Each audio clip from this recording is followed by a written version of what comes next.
एक बार पुनः आपको नमस्कार।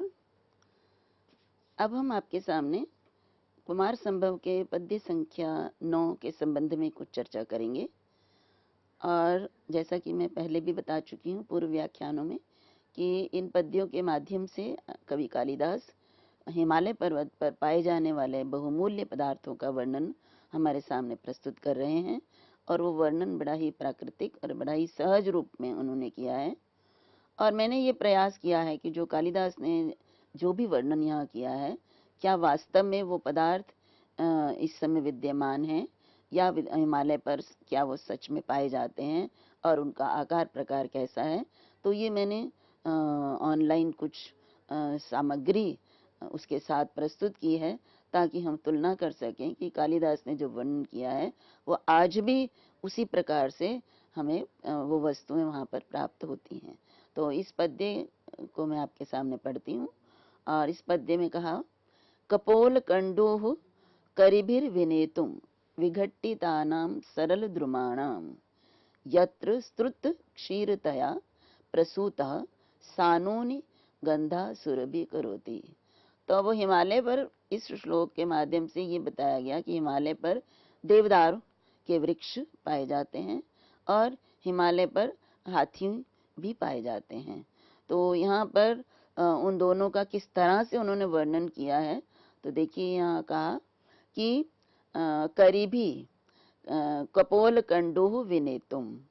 कपोल कंडो, कपोल जो होते हैं गाल, गंडस्थल या गाल बोलते हैं। तो गंडस्थल की कंडो, कंडो मीन्स होता है जो खुजली। तो गंडस्थल में होने वाली खुजली को विनेतुम, विनेतुम मीन्स दूर करने के लिए, करीबी हाथियों के द्वारा, विघट्टिता नाम, विघट्टित मतलब रगड़े गए, रगड़े गए सरल द्रुमाणाम, सरल नामक वृक्षों की, यत्र जिस हिमालय पर्वत पर, ये यत्र पहले ही आएगा, यत्र जिस हिमालय पर्वत पर कपोल कंडो, कपोल स्थल की खुजली को विनेतुम दूर करने के लिए, मिटाने के लिए हाथियों के द्वारा, करीबी हाथियों के द्वारा, विघट्टिता नाम रगड़े गए, सरल द्रुमाणाम सरल वृक्षों की, स्तुत क्षीरतया, स्तुत क्षीरतया मीन्स क्षीर मीन्स या दुग्ध जो कि तरल पदार्थ होता है। तो तरल पदार्थ के बह जाने के कारण प्रसूता उत्पन्न हुई, गंधा सुगंध, सानूनी, सानु ये पर्वत शिखर पर जो समतल प्रदेश होते हैं उनको सानु कहते हैं। सानूनी मीन्स शिखर के समतल प्रदेशों को सुरभि करोती, सुगंधित कर देती है। तो यहाँ देखिए कितना सुंदर चित्रण है कि हाथी जो है जब उसको उसके कपोल स्थल पर खुजली होती है तो उसके पास तो हाथ इस तरह से नहीं है कि वो उस खुजली को मिटा सके। तो वो क्या करता है कि आसपास के जो वृक्ष हैं उनसे अपने उस कपोल स्थल को रगड़ता है।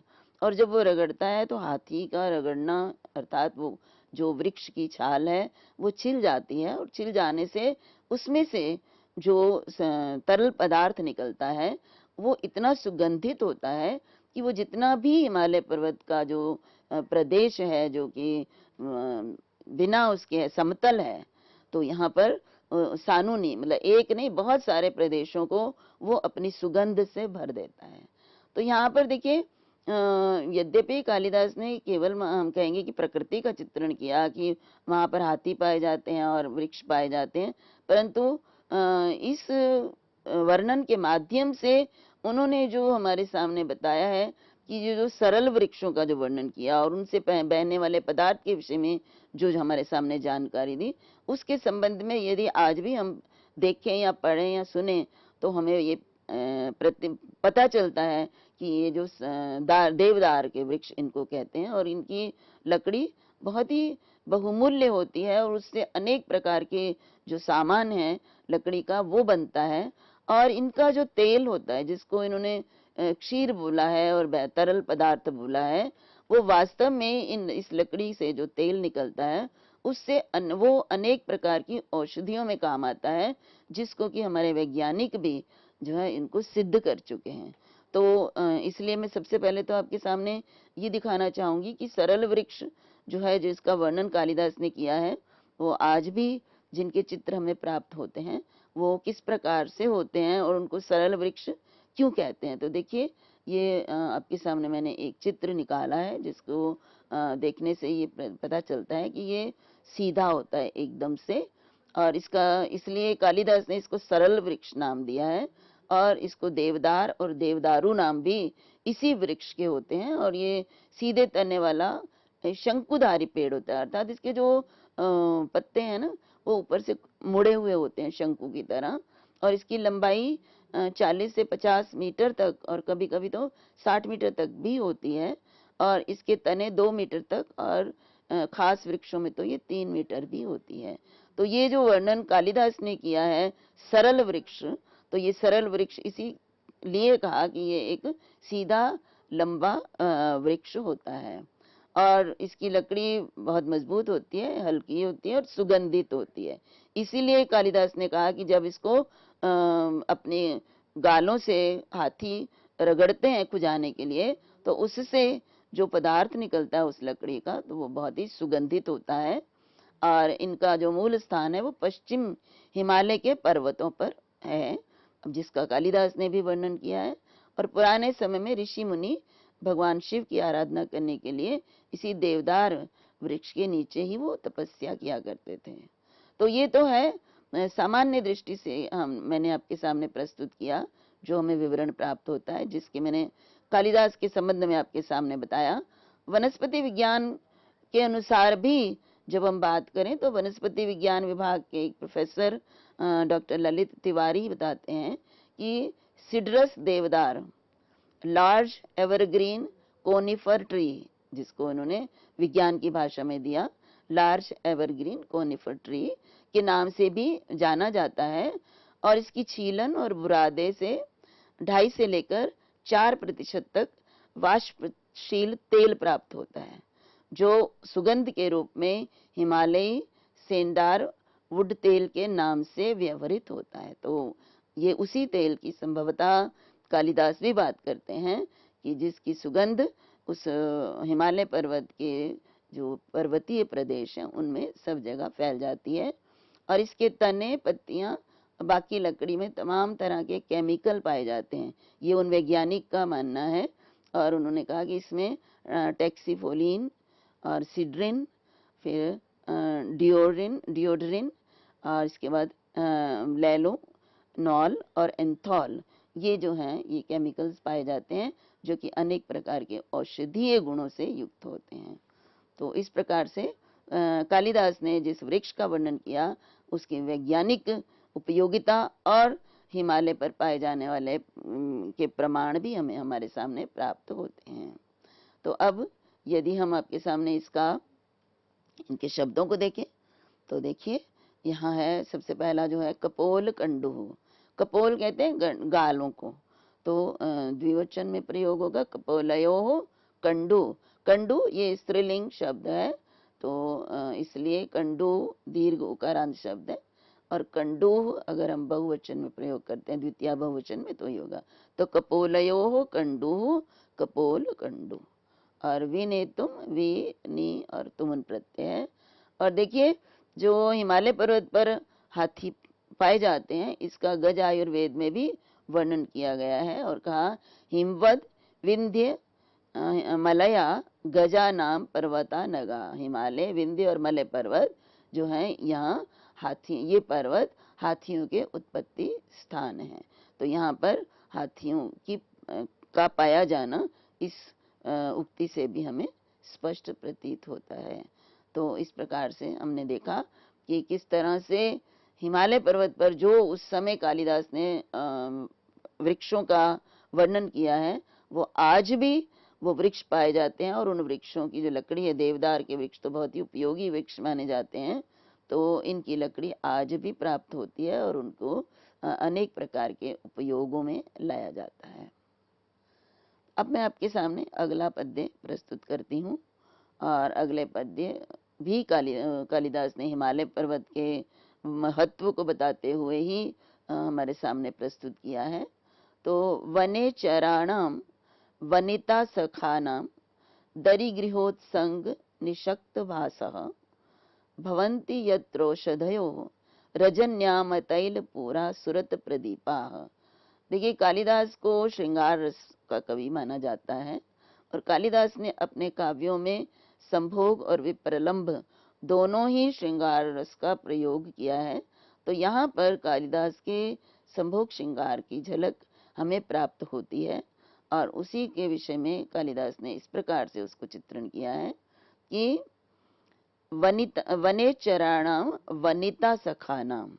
ये हिमालय पर्वत पर और क्या प्राप्त होता है, तो इसमें कहा यत्र, तो ये यत्र को पहले हम ले लेंगे। यत्र में जिस हिमालय पर्वत पर वनिता सखानाम वने चराणाम, वनिता होता है स्त्रियां, स्त्रियों के सखानाम मित्र, तो सखियों के मित्र, वनेचर, वनेचर जो वन में रहने वाले जो मनुष्य होते हैं, जैसे आदि मनुष्य जिनको बोला जाता है, जिसको हम किरात भी कहते हैं। किरात अर्जुनियम में भी भारवी ने वनेचर शब्द का प्रयोग किया है, वन में रहने वाले लोग, तो वन में विचरण करने वाले लोग। और वनिता सखा नाम वनिताओं के सखा मीन्स मित्र, वनेचर वन में रहने वाले लोगों के, दरिगृह संग निषक्त भाषा। दरिगृह यहाँ पर भी गुफाओं रूपी घर, तो गुफा रूपी घर के उत्संग, उत्संग में संबंध के कारण निषक्त भाषा, निषक्त में प्राप्त हुई, भाषा में चमक वाले। तो गुफाओं रूपी घरों के संबंध से प्राप्त हुई भास में ज्योति वाले। कौन? औषधयो वाली औषधियां। रजन्याम, रजन्याम में रात्रि के समय, अतैल पूरा बिना तेल के, तेल को भरे हुए, सुरत प्रदीपा प्रेम के प्रसंग में प्रदीपक दीपक भवंती में हो जाते हैं। तो देखिए, मैंने आपको पहले ही कहा कि ये हमारा श्रृंगार रस का इसमें वर्णन किया गया है और वहाँ पर वनेचर, वनों में रहने वाले जो विचरण करने वाले वहाँ निवास करते हैं वनेचर लोग, और उनके साथ जो है वो स्त्रियां उनके मित्रों के रूप में जो उनके साथ रहती हैं। तो वो रहते कहाँ हैं? देखिए, वो रहते हैं गुफाओं के अंदर। तो गुफाओं में जो प्रकाश है वो नहीं होता। हम जानते हैं कि गुफाएं जो है उनमें घोर अंधकार होता है, लेकिन वहाँ हिमालय पर्वत पर अनेक प्रकार की ऐसी औषधियां, वनस्पतियां प्राप्त होती हैं जिनमें की एक प्राकृतिक प्रकाश होता है। तो वो जो प्रकाश है उन औषधियों का, वो उन गुफाओं के अंदर प्रवेश करता है और उस प्रकाश के संबंध से वो ज्योति जो है उन गुफाओं के अंदर प्राप्त होती है। और वो जो ज्योति, वो प्रकाश है, वो रात्रि के समय इन वनेचरों का अपने स्त्रियों या पत्नियों सहित जो प्रेम है उसका, उस समय प्रेम के समय वो दीपक का काम करते हैं। ये जो औषधियां हैं इनका प्रकाश।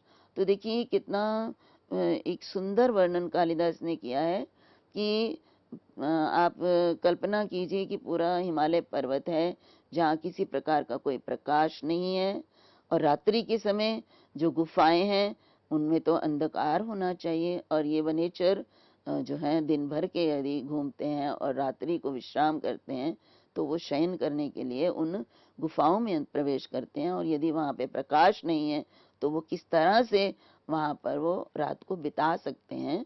तो उसके लिए कहा कि ये प्रकाश कहाँ से आता है। तो देखिए, यहाँ रात जब पड़ती है तो जो वास्तव में वहाँ प्रकाश तो है नहीं, कोई दीपक नहीं है जिनमें तेल भरा जाए और तेल भर के और वहाँ प्रकाश किया जाए। तो वो जो औषधियाँ वहाँ पर उपलब्ध होती हैं हिमालय पर, जो उन हिमालय पर्वत पर प्राप्त होने वाली औषधियों की जो चमक है, वो उनकी जो ज्योति है, वो उन गुफाओं के अंदर प्रवेश करके उन गुफाओं को प्रकाशित करती है, जिससे कि इन वनेचरों का जीवन, इनका प्रेम कार्य जो है वो संपन्न हो सकता है। तो प्रकृति भी मानव का किस प्रकार से साथ देती है, मानव की सहायिका है, ये यहाँ पर कालिदास के इस पद्य के माध्यम से ये भी ये पता चल रहा है, और दूसरा ये भी पता चल रहा है कि हिमालय पर्वत पर कितनी किस प्रकार की वनस्पतियां जो संजीवनी बूटी का काम करती हैं, और जिनमें जो है एक अलग प्रकाश होता है, ज्योति होती है, वो मनुष्य को जीवन देने के काम तो आती हैं, परंतु उनके जो प्रतिदिन का कार्य है प्रकाश देना, उसके काम भी आती हैं। हम सब जानते हैं कि जब लक्ष्मण मूर्छित हुए थे तो हनुमान जी जो है जिस झूठी बूटी को लेकर आए थे, वो संजीवनी, वो भी एकदम प्रकाश से युक्त थी, और वो उसने उस जड़ी बूटी से ही उनके जीवन की रक्षा की जा सकी थी। तो यहाँ पर प्रकृति और मानव का, प्रकृति का मानवीकरण किया और प्रकृति को मानव की सहायिका के रूप में यहाँ कालिदास ने प्रस्तुत किया है।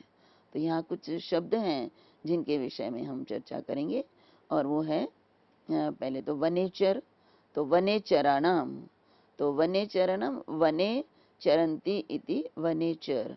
तो यहाँ पे चर धातु से वने और चर धातु से ट प्रत्यय हुआ है चरिष्ट सूत्र द्वारा। तो यहाँ हम कहेंगे सबसे पहले वनेषु चरंती इति।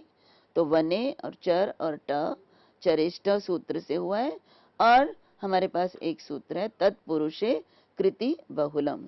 तो ये ट प्रत्यय कृत प्रत्यय है, और जब कृत प्रत्यय लगता है तो तत्पुरुष समास में सप्तमी विभक्ति का विकल्प से लोप होता है। तो यहाँ पर वने की विभक्ति का लोप नहीं हुआ समास करने पर, तो ये उपपद समास है, और वन उपपद रहते हुए ये चर धातु से उसका समास हुआ है, और समास होने पर इसकी सप्तमी विभक्ति का लोप नहीं हुआ। यदि लोप होता तो वनचर रूप हमारे सामने रहता। इसी प्रकार से जो हमारे पास अगला जो शब्द है वनिता सखा नाम। तो वनिता सखा, वनिता नाम सखायः, अर्थात वनिताओं के मित्र। किसके लिए प्रयोग हुआ है? वनेचरों के लिए। तो यहाँ पे वनिता सखिन शब्द है, और टच प्रत्यय वनिता नाम सखायः, ये षष्ठी तत्पुरुष समास है, जिसको समास करने पर वनिता सखिन बनता है, सखी शब्द होता है, और फिर टच प्रत्यय करके, और राजा सखी भी टच सूत्र द्वारा टच प्रत्यय होता है, और फिर टच प्रत्यय करने पर इसके इन का लोप होकर, और फिर वनिता सखा, ये हमारे सामने रूप बनता है बहुवचन में। तो इस प्रकार से इन शब्दों का। और देखिए दरी गृहा, तो दरी दर्या एवं गृहा, यहाँ पे रूपक अलंकार है। गुफाएं उनका घर का काम करती हैं, जहाँ पर वो वनेचर लोग रहते हैं, तो यहाँ रूपक अलंकार है। तो निशक्ता श्रुते भाषा, भाषा जो है भाष शब्द है, और जो है प्रथमा बहुवचन में प्रयोग है, इसलिए निशक्ता चते भाषा, ये कर्मधारय समास है, निकलने वाली ज्योति। तो दरी गृहेषु निशक्त भाषा यासाम, तो गुफाओं के रूपी घरों में जो रोशनी प्राप्त होती है, यासामिस उनका क्या। उसके बाद है अग्नाव औषधिषु च तेजो निधाय रविरस्तम याति। ये एक उक्ति कही गई है कि अग्नाव औषधिषु च तेजो निधाय रविरस्तम याति। जब सूर्य जो है प्रकाशित होता है दिन में, तो वो अग्नि और औषधियों में अपना तेज जो है देकर और अस्त हो जाता है। तो यहाँ हमारे पास एक प्रश्न भी हो सकता है कि ये औषधियों में ये जो प्रकाश है कहाँ से प्राप्त होता है? तो ये सूर्य के प्रकाश से उनको प्रकाश प्राप्त होता है, ये इस उक्ति के द्वारा प्राप्त हो गया, हमें प्राप्त होता है। और इसी तरह से जब हम कहते हैं तैल पूरा, तो तैलेन पूरा, तैल पूरा, और अतैल पूरा है, तो ना तैल पूरा, यहाँ पे नए नए समास है। पहले तैल पूरा हो गया, तैलेन पूरा तृतीया तत्पुरुष, और उसके बाद न तैल पूरा अतैल पूरा, तो ये नई समास हो जाएगा। तो सुरत प्रदीपा, सुरतेषु प्रदीपा, सुरत काल में प्रेम प्रसंग में जो प्रदीपक का काम करते हैं वो होते हैं सुरत प्रदीपा। तो यहाँ पर देखिए दो अलंकार प्रयुक्त किए गए हैं। रूपक तो मैंने दरी गुहा में बताया ही है, इसके अतिरिक्त भी दो अलंकार हैं, एक तो परिणाम अलंकार है और दूसरा विभावना अलंकार है। तो मैं इसके आप इनकी दोनों की परिभाषाएं बताऊंगी कि विभावना विना हेतुम कार्योत्पत्ति यदुच्यते।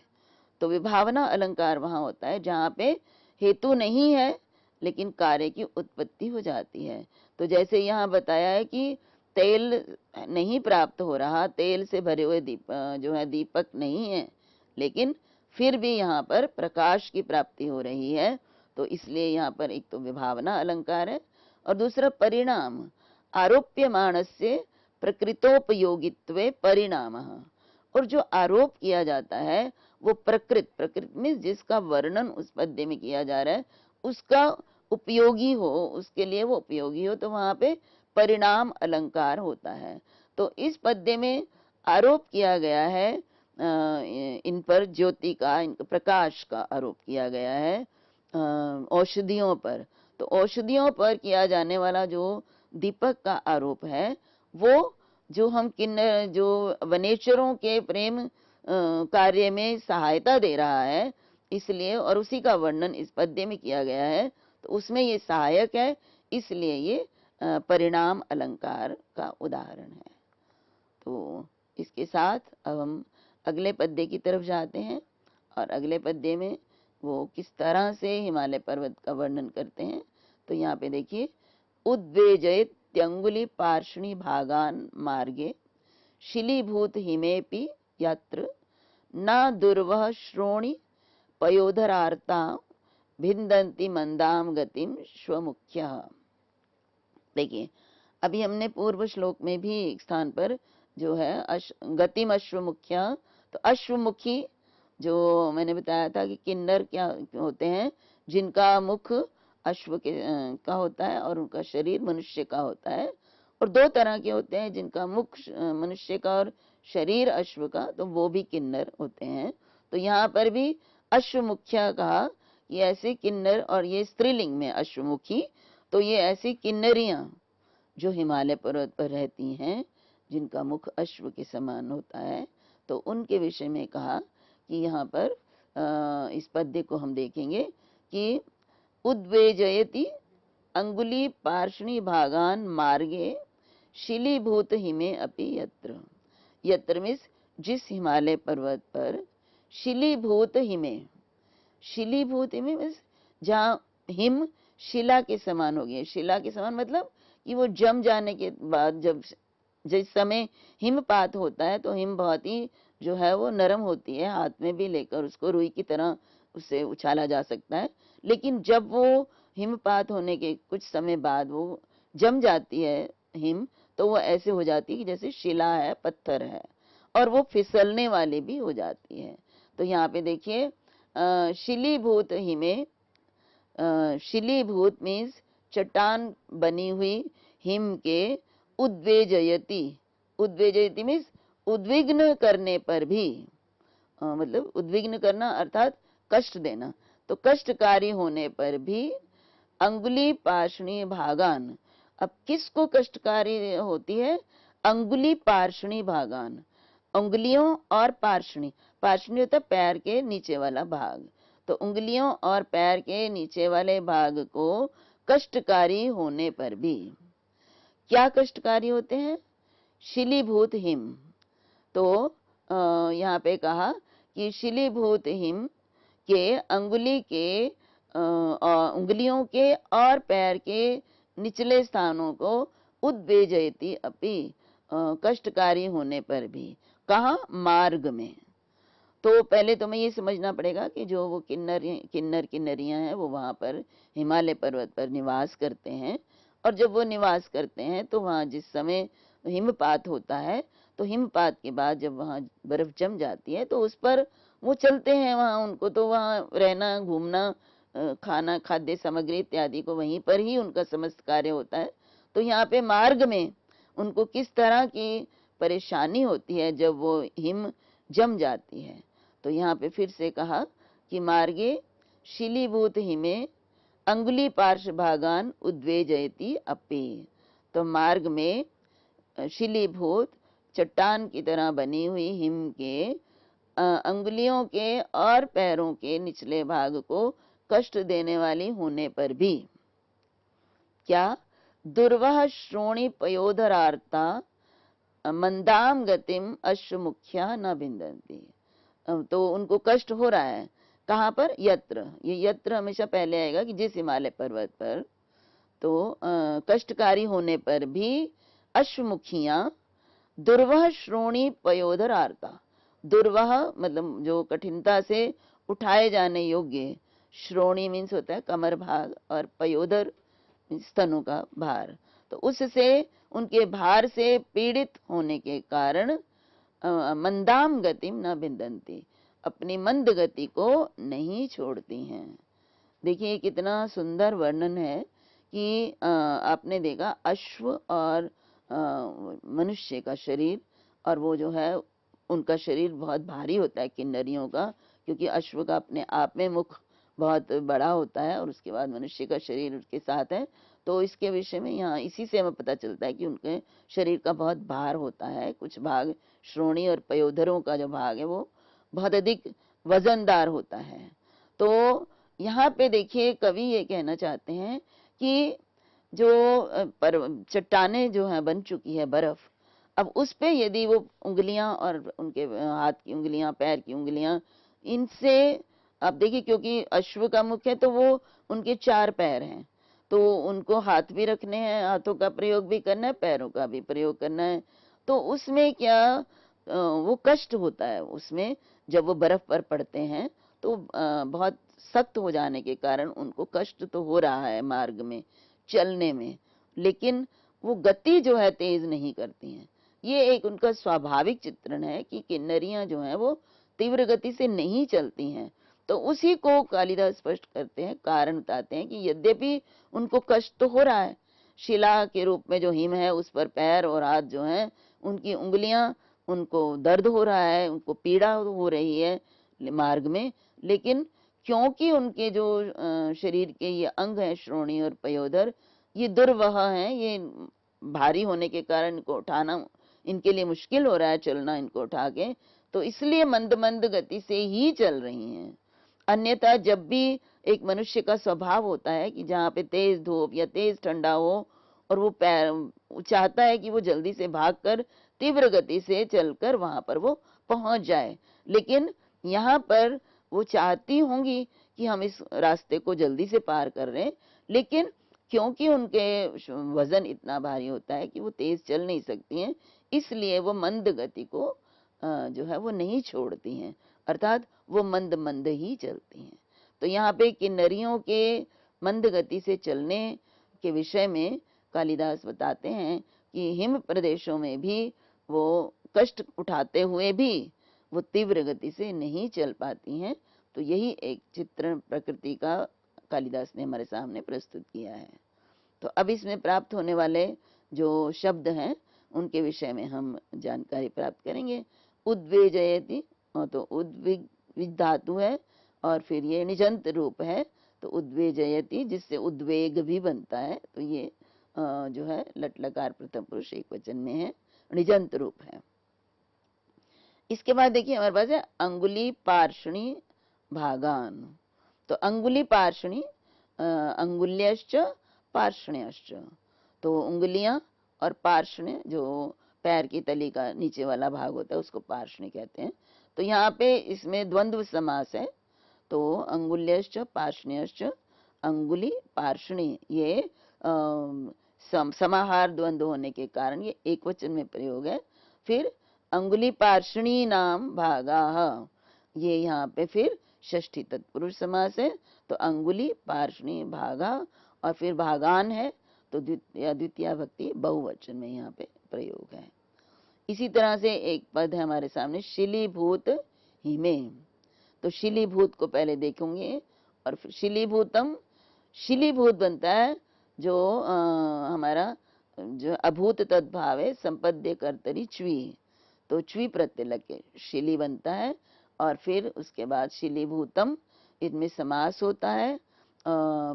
समास होने के बाद हमारे पास जो समास है क्रीभु अस्ति युगे संपद्य कर्तरी च्वी सूत्र द्वारा च्वी प्रत्यय होने पर समास होता है, और फिर ये समास जो है वो तत्पुरुष समास बनता है, अशिली शिलीभूतम, और फिर उसके बाद शिलीभूत बन गया, और उसके बाद शिलीभूतम हिमम यत्र तस्मिन, ये मार्ग के लिए आया है, शिलीभूत हिमे, तो ये बहुव्रीहि समास है। तो शिलीभूतम हिमम यत्र और तस्मिन सप्तमी एक वचन में है, तो वह स्थान जहाँ पे हिम शिलीभूत हो गया है, शिला के रूप में बन गया है, उसे शिलीभूत हिमे कहते हैं। और उसके बाद देखिए मैंने आपके सामने ये चित्र भी निकाल के प्रस्तुत किया है कि ये जब बर्फ पर्वतों पर जम जाती है तो किस तरह से ये फिसलने वाली हो जाती है और इतनी सख्त हो जाती है कि इन पर चलना अत्यंत कठिन हो जाता है। तो ये दृश्य जो कि कालिदास ने वर्णित किया है, उसी को मैंने आपके सामने शिलीभूत हिम को एक चित्र के रूप में आपको निकालकर इंटरनेट से आपके सामने प्रस्तुत किया है। तो हम इसको कालिदास के उस शिलीभूते हिमे के साथ इसका समन्वय स्थापित कर सकते हैं। इसके बाद देखिए फिर शिलीभूत हिमे अपि, मैंने अपि इनमें समास हुआ है, शिलीभूत हिमे अपि। और उसके बाद श्रोणी, श्रोणयश्च पयोधराश्च, ये मैंने आपके सामने प्रस्तुत किया। और दुर्वहम च तत् श्रोणी पयोधरम तेन आर्ता, दुर्वह श्रोणी पयोधर आर्ता।